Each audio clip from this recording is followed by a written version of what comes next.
So I'm on the road to recovery in South Florida with a guy that's very close to me. He's almost like a brother. His name's Robert Eaton, and he has a story much similar to mine in overcoming things, and actually I'm going to follow in his footsteps, the health and nutrition in recovery. He's an amazing guy that's overcome things, that's able to lead other people on that path to recovery. This is Robert's story.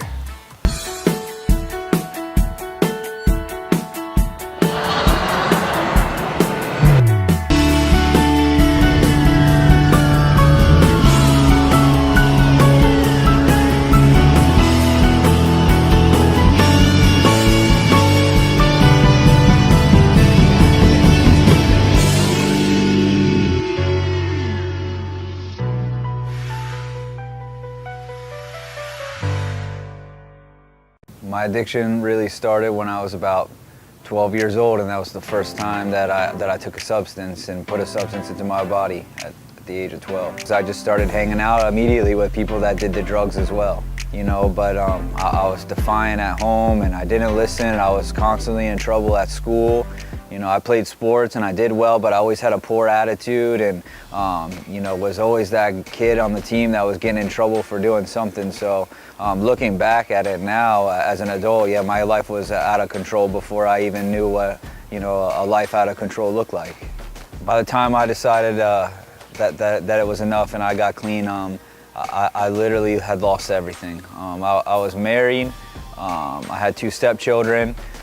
And the day that I decided to walk into a state-run detox, either I was going to go into a state-run detox facility or I was going to be sleeping on the street. So I mean, that's just how bad it got for me. My mother loved me, but was terrified of me. I couldn't be in the house alone. My father wouldn't speak to me. I was my youngest brother's drug dealer. My other brother wouldn't speak to me, and I mean that's basically where this thing took me before I got clean. Tampa, Florida. I got clean in my hometown. You know, one night I was driving home. I had just got drugs from my brother. He was fighting for his life at the time. You know, he had just had endocarditis as a result of using, and I was still making him provide me with some drugs. And I was driving home one night. I felt like I was gonna die, and you know, I pulled over on the side of the road. I started crying, and I just started praying to God for Him to intervene in my life. That a few days later, I was in a state-run detox facility in Tampa, Florida. I was there for 3 days, and after 3 days, I hadn't used drugs for 3 days, and I was good to go. I was ready to go home, and you know, I left. You know, I remember telling them, "Hey, I'm good. I have not used drugs in 3 days. I'm ready to go home." And I called my brother and just told him, you know, look, I'm in detox. I have nowhere to go. Well, I lied to him and said that they're releasing me today. I have nowhere to go, and you know, I just need some help. Just give me a shot. And my brother told me that he'd come and pick me up and he'd let me stay at his house, and that he would drug test me every single day. And if I failed one drug test, he would let me pick the corner that he dropped me off at. And within the next hour and a half, he was there and he picked me up and took me to his house, and that's where it all started. It unfolded like this. You know, I was sitting at his house. I had nowhere to go. I had no money. I had no vehicle.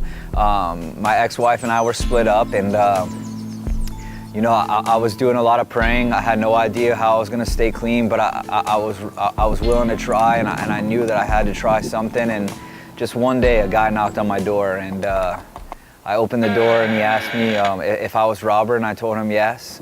And he told me he was a friend of my younger brother's, and he heard that I was trying to get clean, and he offered to take me to a meeting and asked me, did I want to go? And where I was at in my life, I literally had no vehicle, I had no money, and I had nothing better to do. So I said, let's go to the meeting.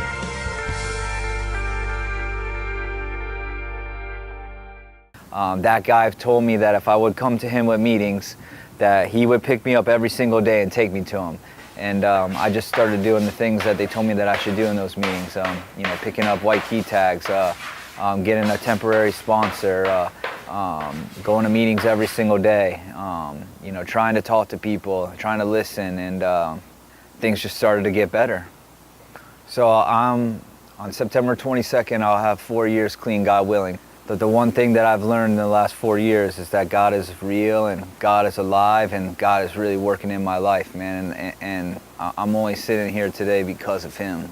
So the last 4 years has been the greatest 4 years of my life. So, you know, I found a sponsor in my hometown, and I started going to meetings, and I started calling my sponsor every day, and I had a home group, and you know, just good things started happening. At 90 Days Clean, I got offered a job in South Florida, working with one of my buddies that I grew up with, capturing nuisance wildlife. He had found out that I was clean, and he asked me to move down here and help him grow his business. And at like 96 Days Clean, I moved to South Florida into Motel 6 with 3 suitcases and a dream.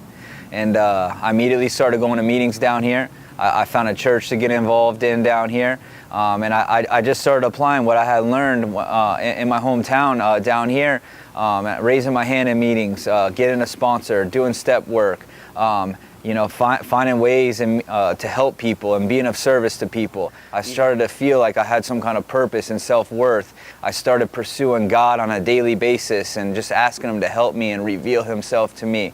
And I started going to the places where I know other people were seeking God out for themselves, and started finding out about their experiences and what they were doing and how they got closer to them. And I started applying those things into my life. In a year clean, I started working in the substance abuse field to try and help other struggling addicts. I had gotten this overwhelming desire to start helping people as opposed to hurting people like I had done my whole life. For the first time in my life, I had found something that made me feel better than the drugs did, and it was giving of myself to other people, and I have built my life on it, and that's why I'm sitting where I am today at 4 years clean.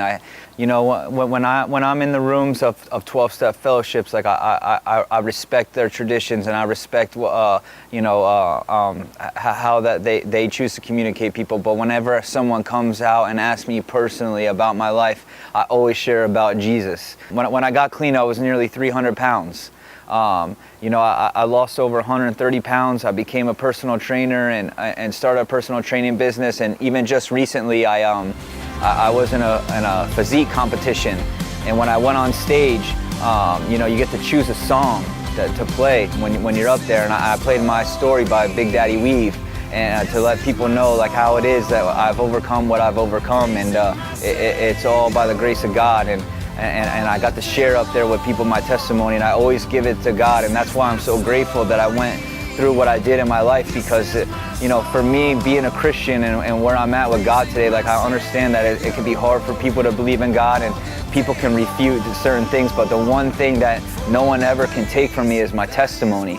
And when I give that to God, like there's no way of taking that away from me. So I'm so grateful for everything that I've had to struggle and endure in life, and I've been able to overcome and persevere through, because it gives me the ability to give that glory to God. And it makes it really hard for someone to say that there really isn't something out there when they see someone who ended up on the streets and had nothing and had wrecked every single thing in their lives, and the one thing that they could say that brought it back together was Jesus. Addiction is affecting so many people in this country, so many families, but recovery is possible. As Robert proved, recovery is not only possible, it's beyond your wildest dreams. Find your path to recovery if you need to get off this chaotic cycle of addiction. If you know someone else that needs to find that path, reach out to us. Let us help them find their path to recovery. I'm Michael DeLeon, and we'll see you on the next episode of On the Road to Recovery.